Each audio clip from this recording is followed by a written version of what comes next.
Back with Dan O'Dowd, Tom Verducci. I'm Adnan Burke. The All MLB outfield finalists, All MLB Team tonight, 7 o'clock Eastern. Here are your choices. Wow, what talent here is assembled between Acuna, Betts, Conforto, Harper, Jimenez, Soto, and Springer, Trout, and Yaz. Dan, lots of different directions to go, but which guys stand out for you?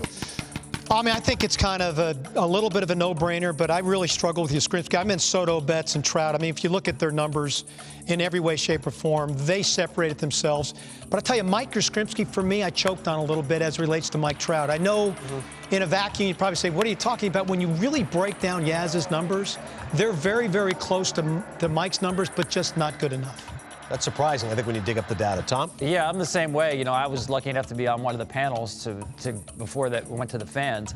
And they just asked you for 3 outfielders. But the way it broke down, we got a left fielder, in my book, center fielder, and a right fielder. Right. Soto, Trout, and Betts. And I thought it was pretty easy. I thought it was going to be a lot harder. Outfield, to me, was one of the easier positions to pick. Okay. No offense to Yaz. Yeah, no, I understand. All those players are deserving in some way, shape, or form. All right, let's do another category here in terms of shortstop. Maybe this will be a little more challenging. I think it will be because I've seen the names. Corey Seager, Fernando Tatis, and Trey Turner. Trey Turner had a league-leading 78 hits, 335, 394, 588 slash line. You did that great piece on him for SI. Tatis, obviously, breakout year, 937 OPS, and Seager at 943 OPS. Who do you pick? This was really hard. We don't even have guys like Story didn't make finals.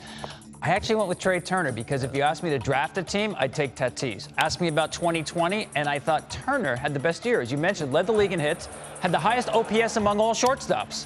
And I know you can argue about defensive components. You know, I have some problems with defensive metrics, especially in a 60-game season. Yeah. That's not going to be a tiebreaker for me. I thought he had the best year. You know, I went to Tatis, but I agree with Tom. I mean, I originally was going to go Turner, but I then went little data geek a little bit, and I started looking inside the numbers.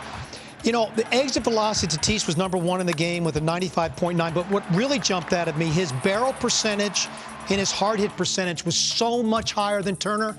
In his short sample size, there's a little luck involved, so that's why I went to Tatis. But honestly, it's a flip of a coin. Well, you really did get geeky. I did. Oh, my goodness. I went a little Exit geeky. velo, he was all over it. Barrel percentages.